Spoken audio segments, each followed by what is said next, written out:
Prison. Come see. Eraser.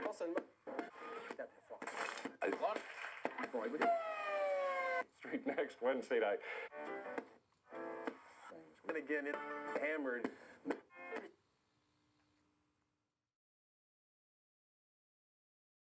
We take you now to Grover's Mill, New Jersey.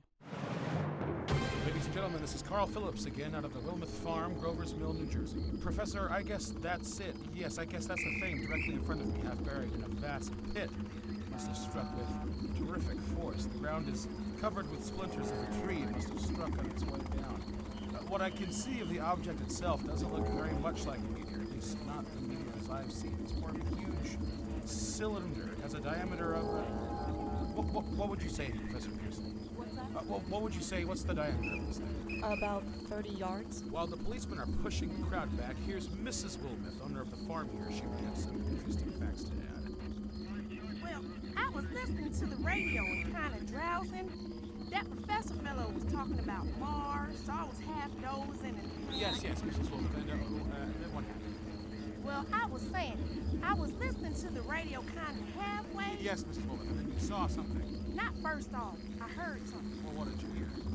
A hissing sound, like this. Kind of like a 4th of July rocket. Yes, and then what?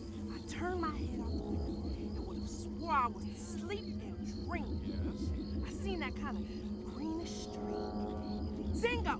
Something smacked the ground, knocked me clear out of my chair. Well, thank you, Mrs. Wilmouth. Thank you very much. Do you hear it?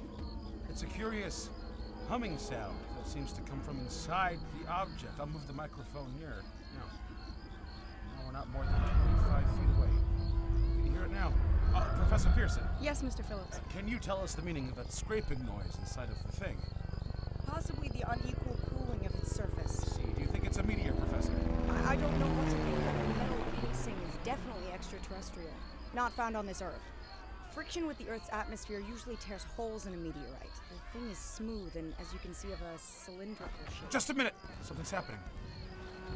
Gentlemen, this is terrific. This end of the thing is beginning to flake off. The top is beginning to rotate like a screw, and the thing must be hollow. Oh, it's moving. Oh, look at that thing. Look, the darn stand man's back up there. screaming. Stand back. Stand back. Oh, Stand back. my God, she's moving. Oh, my God. Look at that thing. The darn thing's unscrewing. Oh, watch out.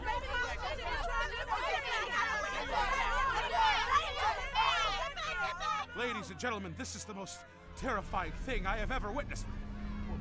Wait a minute, someone's crawling out of the hollow top. Someone or something. I can see peering out of that black hole 2 luminous discs. Are they eyes? It might be a face, it might be... Oh, good heavens. Good heavens, something's wriggling out of the shadow like a gray snake.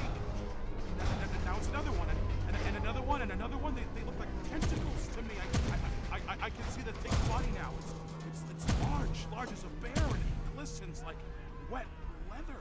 But the face, oh, ladies and gentlemen, this is indescribable. I can hardly force myself to keep looking at it. It's so awful. I can make out a small beam of light against a mirror. What is that? There's a jet of flame springing from that mirror, and it leaps right at the advancing men. It strikes them head on. Oh, good Lord, they're turning into flames. Now the whole field's caught on fire. The woods, the barns, the gas tanks of automobiles. It's spreading everywhere. It's coming this way. It's about 20 yards to my right.